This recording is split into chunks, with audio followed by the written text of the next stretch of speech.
welcome back to 5 Wishes, the Disney Tip Show, where I let you know everything you need to know about Disney World in lists of 5. A few weeks ago I told you all about the Food and Wine Festival. Well, it's still going on, so I wanted to share some of my tips for you. If you do want to know more about the festival, check out the video. I will link it here.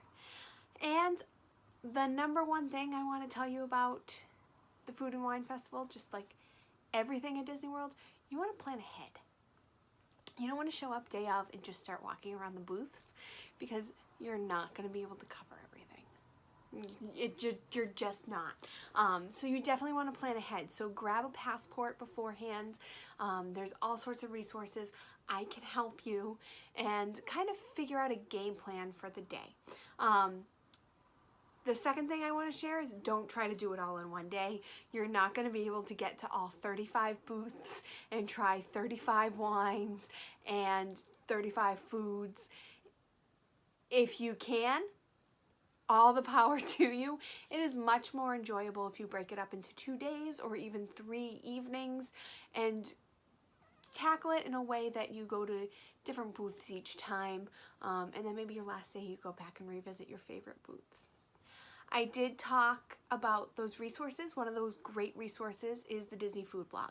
The Disney Food Blog comes out with a food and wine guide every year. They have their Best of the Fest. It has all of the menus. They try everything on these menus and tell you whether they think it's worth it or not. So definitely check out the Disney Food Blog guide. If you are a client of mine, it is an ebook and it does have a cost associated with it. I think it's totally worth it.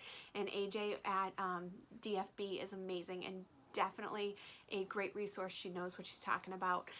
If you are a client of mine visiting during Food and Wine, I will gift you a copy of the ebook for free. So not a huge savings. It's about a $12 ebook, but that's like 2 snacks at Food and Wine, so it's perfect. Speaking of paying, one of my favorite tips is to get a gift card.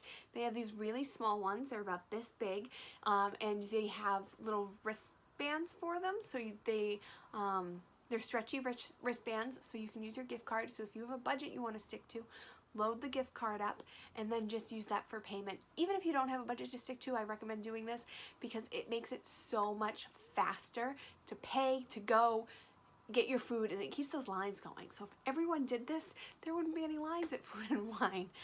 So definitely pass that tip along. The last tip I'm going to share with you is go with friends.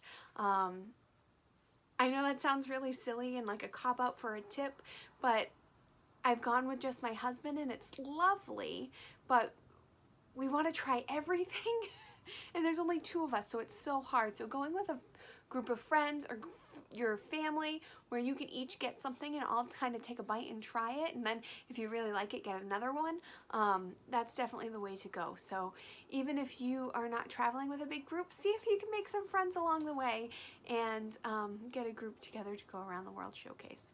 Thank you guys for joining me, and I hope all your vacations are exactly as you wish.